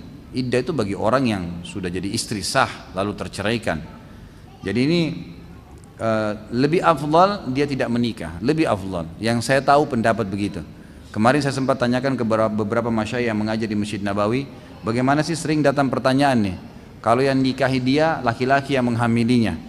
Maka ada saya dibukakan buku fikih oleh salah seorang teman dekat saya, sekarang beliau mengajar di Masjid Nabawi. Kemudian beliau mengatakan, ini Khalid, saya temukan bahwasanya ada pendapat dari Hanafiyah yang membolehkan menikah kalau sama laki-laki itu, ya, laki-laki itu juga. Tapi ini pendapat yang lemah sekali, pendapat yang lemah. Karena kalau dibuka ini, maka akan jadi senjata kayak sekarang, ya kan? Orang tuanya nggak setuju, hamil dulu di luar nikah, pasti dinikahkan, jadi senjata. Makanya jumhur ulama mengatakan tidak boleh, wanita hamil tidak boleh dinikahi, gitu kan? Walaupun sama laki-laki itu kecuali sudah melahirkan. Apabila anak dari hasil zina tersebut dibuat akte kelahiran, apakah boleh dinasabkan kepada ayah biologisnya? Setahu saya tidak boleh, karena tidak ada penisbatan nama kepada pemilik sperma kalau dari hasil zina. Ini jelas pendapat disepakati oleh 4 madhab. Ustaz, bagaimana sholat qobliyah subuhnya wanita? Apakah harus mengikuti seperti laki-laki di antara azan dan iqamah atau tidak? Karena seorang wanita kan tidak sholat berjamaah. Jadi bagaimana Ustaz? Setahu saya tetap sama antara azan iqamah. Makanya dengarkan azan. Antara azan iqamah prediksinya kita sudah misal 5 menit sholat pada saat itu, karena kalau sudah iqamah subuh nggak boleh lagi sholat sunnah, gitu kan? Yang dibolehkan itu cuma dikecualikan oleh ulama 3 jenis sholat sunnah: sholat sunnah wudu, tahiyat masjid, dan juga sholat jenazah. Ya, ini yang dibolehkan. Kalau selain ini setahu saya tidak dibolehkan. Apakah wanita dibolehkan mengikuti program KB karena faktor usia yang sudah 40 tahun? Boleh. Bukan cuma sekedar, bukan karena hanya 40 tahun, tapi yang jelas dia boleh ikut program selama memang bahan-bahannya itu bahan halal, ya, bukan bahan yang haram. Apakah benar Ibnu Sayyad adalah Dajjal?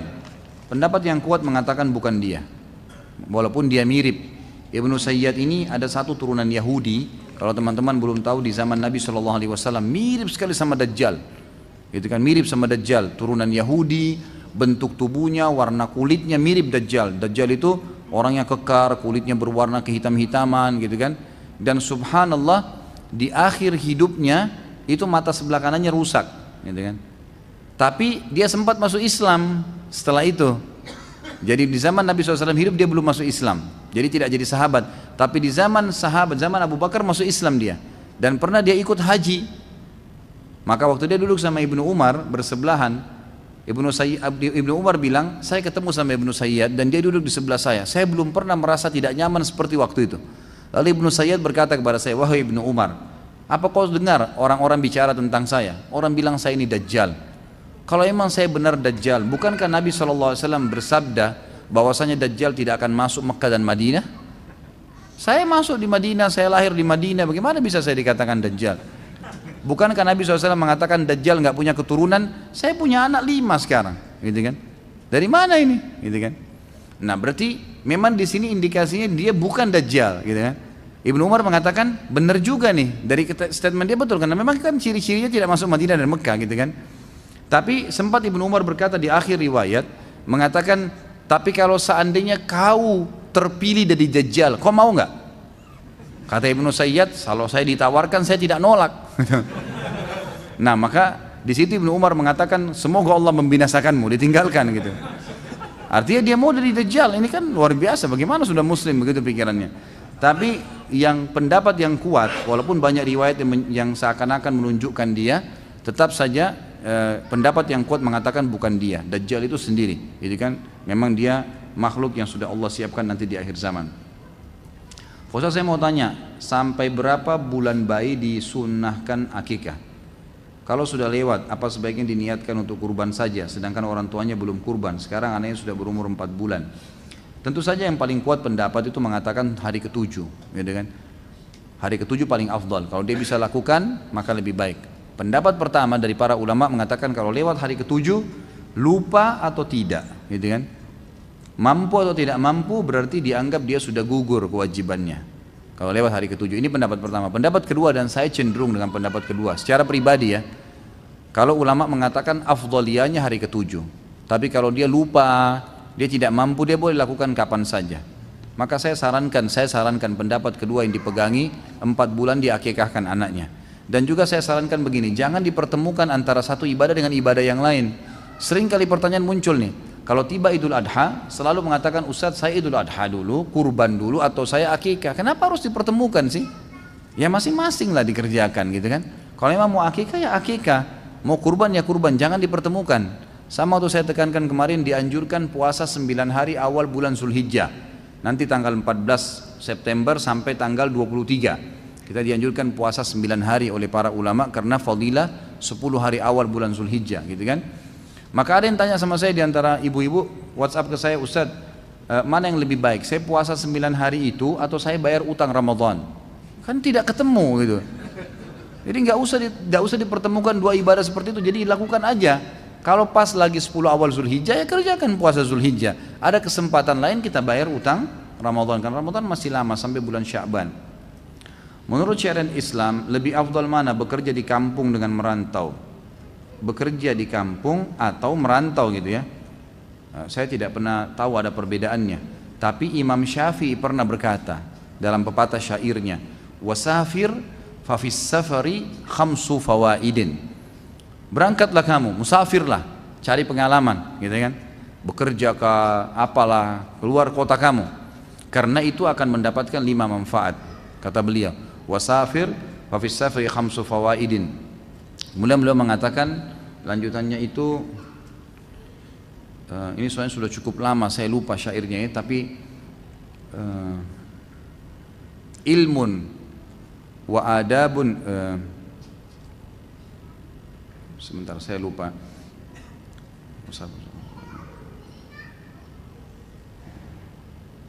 Tapi yang jelas dikatakan itu ada ilmu, engkau dapat ilmu, engkau dapat adab, dan engkau dapat sahabat yang dekat, serta engkau akan mendapatkan pengalaman. Ada lagi satu, saya lupa, mohon maaf, saya tidak teringat, tapi syairnya masyhur sekali. Kalau dari syair Imam Syafi'i ini berarti kita dianjurkan memang safar, gitu kan, merantau. Tapi kalau di kampung halaman kita sudah Allah bukain, alhamdulillah, sudah sukses, sudah segala, ya cukup kan, tidak ada masalah. Toh dunia kan kita laluin, mau hidup dimanapun itu tidak ada masalah. Di surga itu yang kita nyesal kalau tertinggal derajat, kalau di bumi nggak ada masalah. Pernah mendengar hadis mengenai memotong rambut yang kurang lebih bunyinya, potonglah seluruhnya atau biarkan seluruhnya. Yang mana yang mau saya tanya, apakah memotong itu harus sama panjang atau tidak? Setahu saya hadis ini memang menjelaskan, hadis ini sahih. Hadis ini menjelaskan tentang dianjurkannya setiap muslim memotong rambut yang sama panjang. Jadi tidak boleh misalnya di sini botak, di sini ada gitu, di sini botak, di sini ada gitu. Yang sering dibuat-buat itu nggak boleh. Jadi sama rata. Dalam Islam itu dianjurkan, Nabi SAW menganjurkan agar semua muslim memotong rambutnya sama rata ya. Jadi nggak usah gila-gilaan ikuti pemain bola, ikutin apa, itu nggak perlu. Kalau memberi uang kepada karyawan ana, bolehkah diniatkan sebagai sedekah? Misal ana memberikan uang ke karyawan ana karena anak karyawan ana sedang sakit, jadi untuk membantu biaya pengobatan. Tentu saja boleh sedekah. Bahkan kalau kita punya zakat mal dan dia memang termasuk orang yang tidak mampu, itu boleh dialokasikan kepada mereka. Pada saat Anda menjual rumah, ada pihak atau orang yang minta fee, padahal orang tersebut tidak ada jasa apa-apa. Tapi karena orang tersebut terus-terusan minta, bolehkah Anda kasih uang tapi Anda niatkan untuk sedekah? Boleh saja, tidak ada masalah insya Allah. Ustaz, dulu sebelum anak kenal dakwah sunnah, anak pernah melakukan pacaran. Setelah anak kenal dakwah ini akhirnya kita sepakat untuk menikah. Tapi ketika diutarakan kepada orang tua dia tidak mengizinkan karena perbedaan manhaj. Tolong nasihati saya Ustaz, karena beberapa kali saya istikharah saya masih bermimpi tentang dia. Jadi pertama kalau kita minta petunjuk sama Allah, kalau istikharah itu dianjurkan untuk tidak ada kecenderungan, kosongkan dulu pikiran dari itu. Jadi kalau mau betul-betul dapat ya istikharah hasilnya, itu nggak boleh ada kecenderungan, kosongkan hati dari itu. Karena biar kita istikharah bagaimanapun kalau ternyata kita sudah tergila-gila sama dia percuma, gitu kan? Pasti akan ke situ-situ terus. Ya. Jadi tidak bisa. Kalau mau istikharah berarti minta petunjuk, betul-betul murni minta petunjuk. Apa yang ada datang dalam petunjuk, baik mimpi, kecenderungan, informasi buruk atau baik, itu sudah berita berarti dari Allah. Harus kita jeli menangkapnya. Kalau saran saya, Allahu alam, istikharah ini dimurnikan niatnya, kemudian coba istikharah lagi malam ini. Kalau Allah SWT berikan kecenderungan masih ada, dan itu mimpinya juga positif, maka silakan coba ya minta berdoa sama Allah agar diangkat penghalang-penghalangnya, misal orang tuanya bisa dilunakkan dan seterusnya, gitu kan. Kalau tidak, maka harus berbesar hati. Tidak harus berarti dulu pernah pacaran kemudian harus dinikahi, tidak harus ke situ, gitu kan.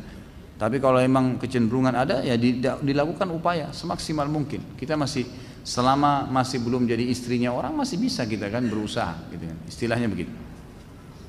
Apakah hadis yang diriwayatkan oleh Abdullah bin Abbas bahwa Rasulullah SAW bersabda yang maksudnya bahwa malaikat maut memperhatikan wajah manusia di muka bumi 70 kali adalah hadis yang dhaif? Ia didaifkan oleh para ulama. Ada beberapa, dia memiliki banyak riwayat, banyak sekali riwayatnya. Kalau tidak salah lebih dari 4 atau 5 riwayat berhubungan dengan hadis ini. Tapi semuanya rata-rata lemah. Ada yang menolak total hadis ini, ada yang mengatakan hadis ini bisa dipegangi, ya, tetapi dia secara makna. Umumnya dikatakan oleh ulama dhaif. Memang lemah hadis ini. Lima-limanya kalau tidak salah semuanya lemah. Bagaimana hukumnya bagi laki-laki yang menikah tanpa mendapat restu ibu, namun alasan ibu karena hal yang syar'i, bukan karena hal yang syar'i? Setahu saya tidak ada masalah insyaallah ya, karena orang tua itu tidak boleh mencampuri sampai ke masalah pernikahan. Jadi tidak boleh juga sebagai orang tua, mungkin ya teman-teman yang hadir di sini satu waktu nanti anda juga insyaallah kita akan tua semuanya, dan anak-anak juga nanti akan besar dan mereka akan menikah. Kita sebagai orang tua tidak boleh mencampuri pernikahan anak-anak kecuali memberikan saran. Kalau memang sudah ada orang yang cocok, yang agamanya baik, kita nggak boleh egois. Biarkan mereka jalan. Kita kan sudah tugas amanah memelihara mereka hanya sampai mereka menikah. Setelah menikah sudahlah, terutama anak perempuan ya.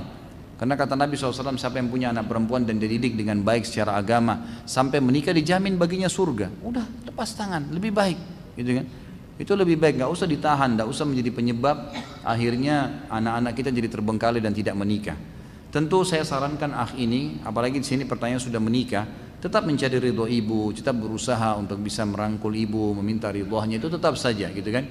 Tapi apakah nikahnya sah? Sah. Karena tidak ada syarat ibu harus setuju, gitu kan? Tapi yang harus mengiyakan pernikahan kalau anak perempuan ayahnya, gitu kan? Ayahnya, ayah dan ibu akan terlepas ya, dari masalah permintaan persetujuan ini kalau mereka menolak tanpa udzur syar'i. Ya, tidak ada udzur syar'i. Mereka nolak hanya karena ini terlalu anulah, nggak usah dianggap ini laki-lakinya terlalu alim atau apalah. Ya perempuannya jilbabnya terlalu besar dan seterusnya ditolak, maka itu bukan udzur syar'i, boleh tetap dilakukan dan itu bukan berarti durhaka dengan orang tua. Apa yang dimaksud dengan dakwah sunnah sudah saya jelaskan tadi. Apa hukumnya saya menjalankan tugas kuliah pada jam kerja kantor? Ya itu tidak boleh, ya, tidak boleh.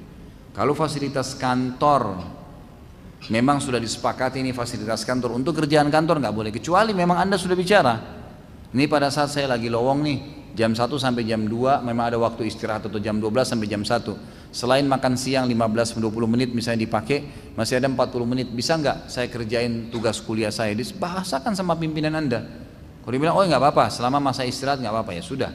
Tapi tidak boleh fasilitas kantor dipakai untuk umum, nggak boleh kecuali izin. Nggak boleh pulpen dibawa pulang ke rumah, dibagi-bagi untuk ponakan, bawa buku, amplop dibawa pulang, ini semua nggak boleh. Haram, gimana caranya? Fasilitas kantor nggak boleh. Bagaimana cara yang baik untuk mengajak teman atau saudara ke kajian sunnah? Tawarkan saja. Cuma tugas kita menawarkan, selebihnya kita tidak punya kewenangan lagi. Bolehkah menghadiri pernikahan non muslim? Saran saya jangan. Saran saya jangan. Karena itu acara ritual. Itu acara ritual, sebaiknya jangan. Tapi kalau dia lagi sakit, bolehkah kita jenguk orang non muslim? Boleh. Kalau sakit, Nabi SAW pernah menjenguk anak Yahudi yang sakit kan? Boleh kalau sakit, atau dia lagi butuh kita berikan, gitu kan? Ada sesuatu yang dibutuhkan, rumahnya lagi banjir kita bantu, itu nggak masalah. Jangan berhubungan dengan masalah ibadahnya.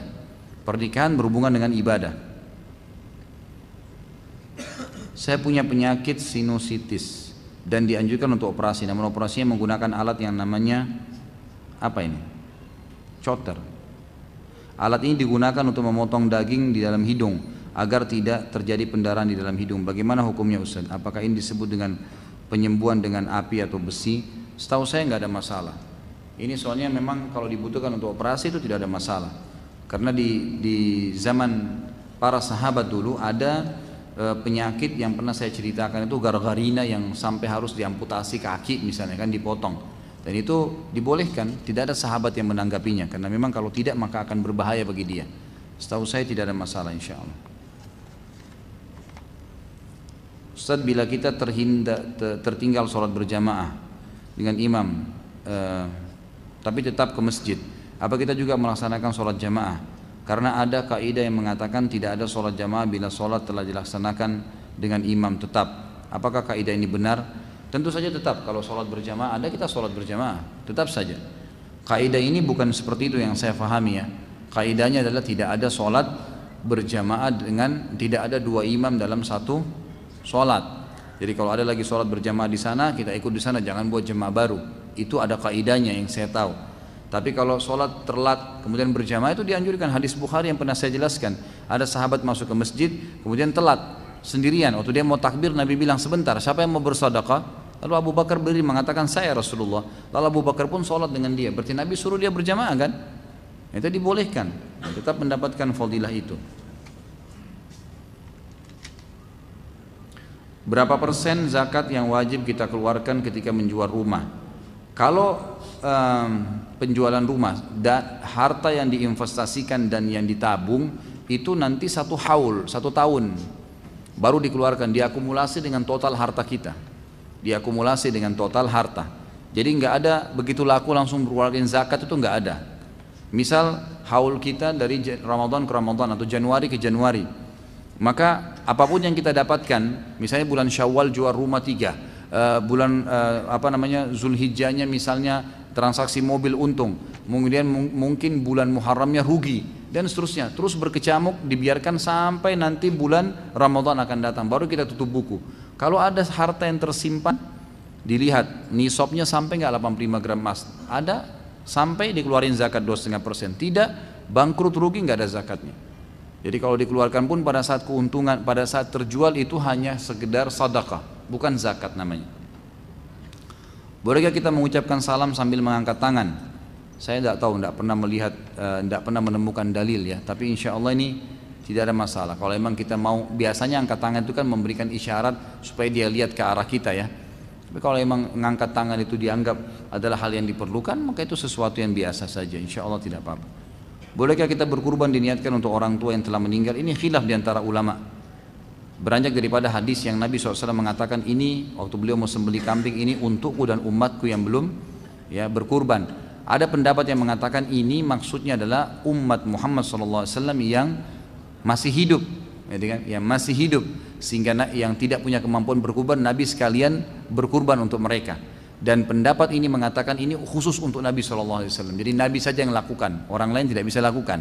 Ini pendapat yang pertama. Pendapat kedua mengatakan bahwasanya ini dia maksud adalah semua umatnya yang hidup atau yang meninggal. Karena sabda Nabi SAW ini untukku dan untuk umatku yang belum berkurban. Umatku sini masuk yang sudah meninggal atau yang masih hidup, gitu kan? Di sini dibahasakan lebih global. Ini pendapat yang kedua. Maka dari sini mereka mengatakan boleh menyembelih untuk orang yang sudah meninggal. Saya tidak melihat ini sebuah perkara yang harus diributkan. Allahu a'lam. Karena saya melihat dua-duanya beranjak daripada dalil yang sama, gitu kan? Dan saya sudah bilang kaidahnya tadi, selama ada dalilnya kita boleh berpegang teguh padanya. Jadi kita mengucapkan salam namun tidak ada yang jawab. Bolehkah kita menjawab salam kita sendiri? Setahu saya tidak perlu. Ya, tidak perlu, karena memang kita diperintahkan hanya mengucapkan salam saja. Dalam pelaksanaan sholat jenazah, pada saat imam melakukan takbir kedua, apakah makmum mengangkat tangan dan melafadzkan juga seperti sholat id atau tidak mengangkat tangan dengan hanya melafadzkan saja? Salam dilakukan 1 atau 2 kali. Tentu ini khilaf lagi di antara ulama, dan ini memang khilafnya dengan hadis-hadis yang sahih. Bahwasanya Nabi SAW bertakbir di sholat jenazah 4 kali. Begitu saja hadisnya.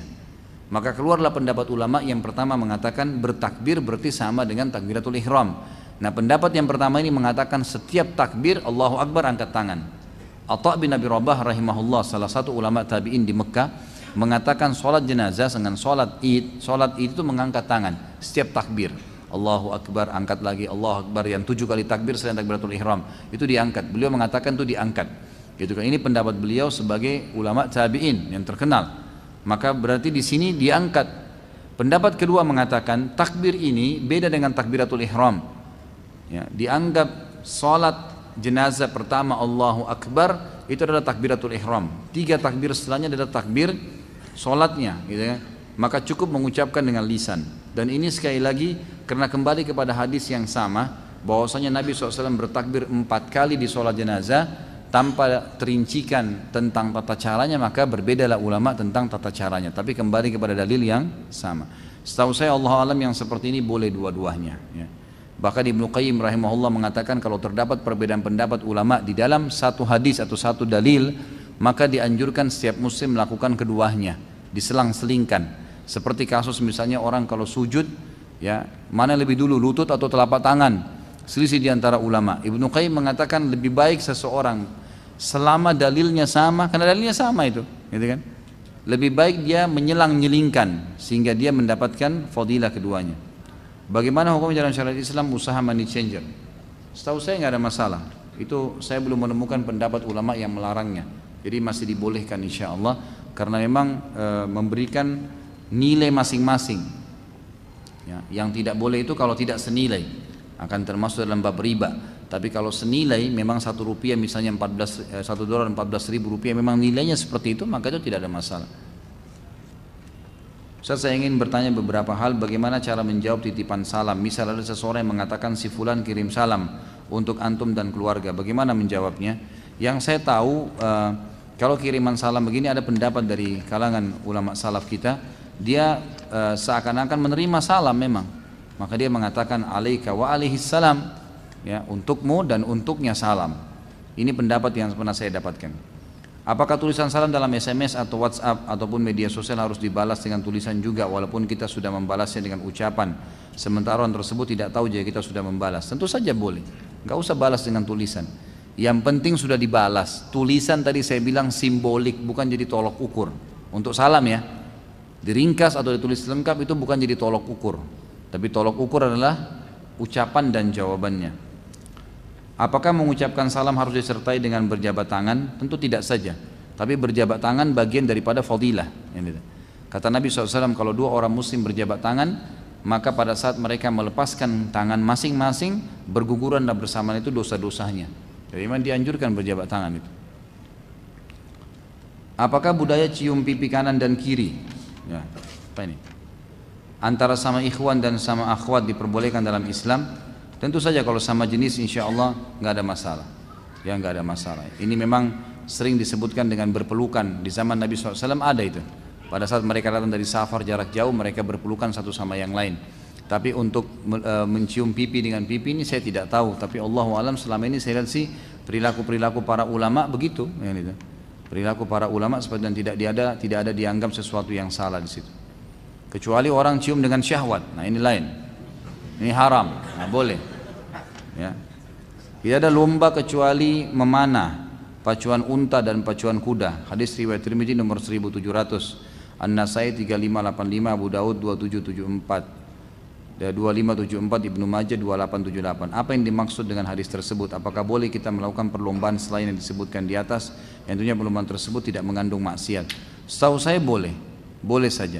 Jadi makna hadis ini dianjurkan seseorang itu untuk meningkatkan keterampilannya dengan cara berlomba. ya, dengan cara berlomba. Karena Nabi SAW gemar menyuruh para sahabatnya untuk berlomba dalam beberapa praktik olahraga tertentu. Allahu alam, seperti gulat, memanah, melempar tombak. Tapi kalau kita berlomba dengan hal-hal yang tidak bau maksiat, insya Allah tidak ada masalah. Seperti gulat itu misalnya dikiaskan dengan bela diri. Kalau kita sekarang mungkin orang sparring untuk melatih keterampilannya semua itu insya Allah tidak ada masalah. Allahu alam, itu yang saya tahu. Mohon maaf ini yang lainnya saya tidak baca dulu, saya simpan untuk yang akan datang insya Allah. Mungkin begitu. Subhanakallahumma wa bihamdika asyhadu an la ilaha illa anta astaghfiruka wa atubu ilaik. Wassalamualaikum warahmatullahi wabarakatuh.